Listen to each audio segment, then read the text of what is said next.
Chaque visage que l'on touche, chaque étranger sur la route, tous ses espoirs émis dans le doute, c'est un peu de tout ça qui écrit l'histoire. C'est un peu de tout ça, on est fait un peu de tout ça, tu sais, toute vérité à bonne mémoire. Hé hé hé, oh, oh, oh, tu sais, toute vérité à bonne mémoire. Les amis, toute vérité est bonne à dire.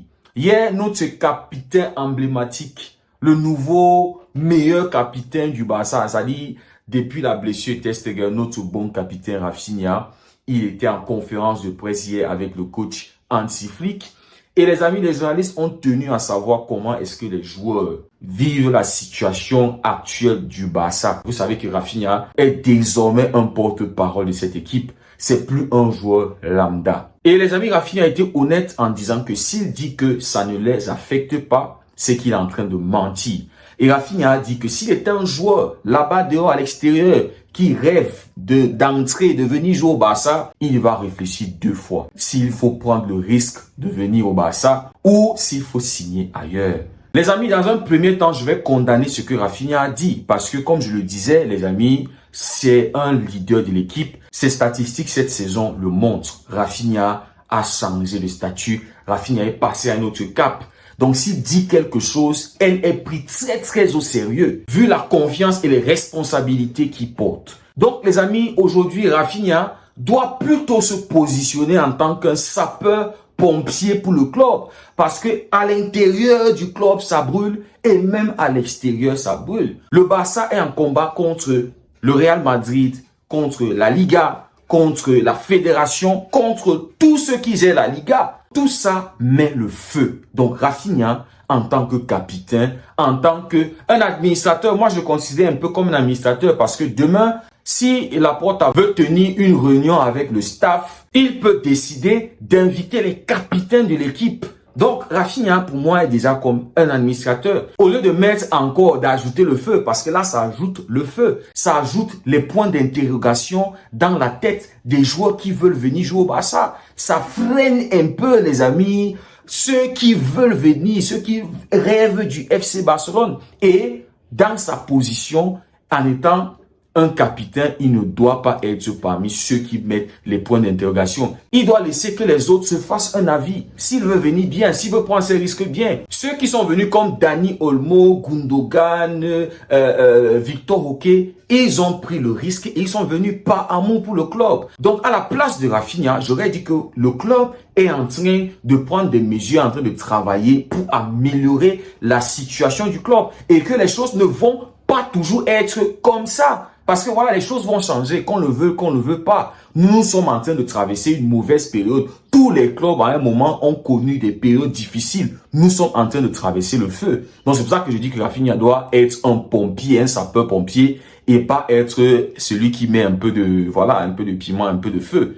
Nous allons traverser cette mauvaise passe. Donc, Rafinha devait dire que les choses vont changer et que s'il était un joueur à l'extérieur qui rêve de venir, bien qu'il y ait le feu, il va prendre ce risque-là parce qu'il aime le club, pour l'amour du club. Moi, c'est ce que j'aurais dit en tant que capitaine. Je trouve que c'est ce qu'il devait dire. Pas mettre les questionnements, dire encore aux joueurs que non, les gars, réfléchissez parce que là, c'est pas facile. Nous sommes ici dedans, ça brûle, ça chauffe. C'est pas facile. Ouais, mais on est quand même là parce qu'on aime le club. Vous voyez un peu ce que je veux dire. Même pour nous, les supporters du Barça, les amis, c'est compliqué de supporter ce club. Très compliqué. Donc, les amis, dans un premier temps, je condamne. Mais dans un deuxième temps, les amis, il a totalement raison. C'est la vérité absolue. Le club est très mal géré actuellement. Laporta, c'est son 2e mandat en tant que président. Mais on a l'impression qu'il dirige le club comme quelqu'un qui vient de prendre la présidence, comme s'il vient d'arriver à ce stade, comme s'il vient de commencer sa carrière, je ne sais pas, de président, je ne sais pas trop. Il dirige le club comme un amateur et c'est pas normal. On est presque toujours en train d'improviser les choses. C'est comme si rien n'est prévu d'avance, en avance. C'est comme si rien n'est vu en avance. On a mis fin au contrat de Gundogan parce qu'on voulait faire venir Dani Olmo. Et nous sommes où aujourd'hui? On n'a ni Dani Olmo ni Gundogan. On est en train d'improviser. On est en train de souhaiter que les choses se passent bien cette semaine, que Dani Olmo et Pau Victor puissent obtenir une certaine mesure de conservation pour les enregistrer et pour qu'ils puissent participer à une possible finale si le Barça bat l'Atlético Bilbao aujourd'hui. Donc Laporta, le club est toujours dans l'improvisation et c'est pas une bonne chose. On est toujours là dans les délais des choses, dans les dernières minutes à vouloir faire des choses. Et à la fin de la journée, la Liga et la Fédération ne nous aident pas. Surtout qu'ils sont contre nous. Ils sont des supporters madrilènes. Donc quand ils trouvent une opportunité pour nous plomber, pour nous enfoncer, ils le font. Ils respectent la règle à la lettre. Et quand il y a possibilité de contourner les règles, ils le font sans aucun remords, sans se poser les questions. Donc, les amis, ce que Rafinha a dit, c'est une vérité. Pour en rester Dani Olmo, il a fallu profiter de la blessure de Christensen. Christensen est revenu tranquillement et il a repris son enregistrement. Et Dani Olmo est dans le problème. Pour en rester Victor Roque la saison dernière, il a fallu profiter de la longue blessure de Gavi. Voilà, les amis, on est toujours dans l'improvisation. J'espère que ce que Rafinha a dit, Rafinha c'est le porte-parole de l'équipe. Et ça se voit que c'est ce que les joueurs se disent entre eux. Si Rafinha l'a dit, c'est parce que voilà, c'est là, en fait, c'est un peu trop. Il a juste été honnête. Il n'a pas voulu mentir. Parce qu'il voit que les supporters ont besoin de plus de transparence. Et les amis, on se plaint aussi de Laporta parce que Laporta n'est pas transparent avec nous. Il ne nous dit pas les choses telles qu'elles sont. Tout au long de cette période d'enregistrement et tout ce qui s'est passé, Laporta n'a pas fait une sortie. Laporta ne s'est pas exprimé et nous dit les choses telles qu'elles sont. On se fie aux lèvres de ce que les journalistes nous disent sur X, sur de gauche à droite. Notre président ne nous a pas parlé, ne nous a pas rassuré, ne nous a rien dit. Et c'est l'un des trucs que l'opposition a mentionné dans la lettre.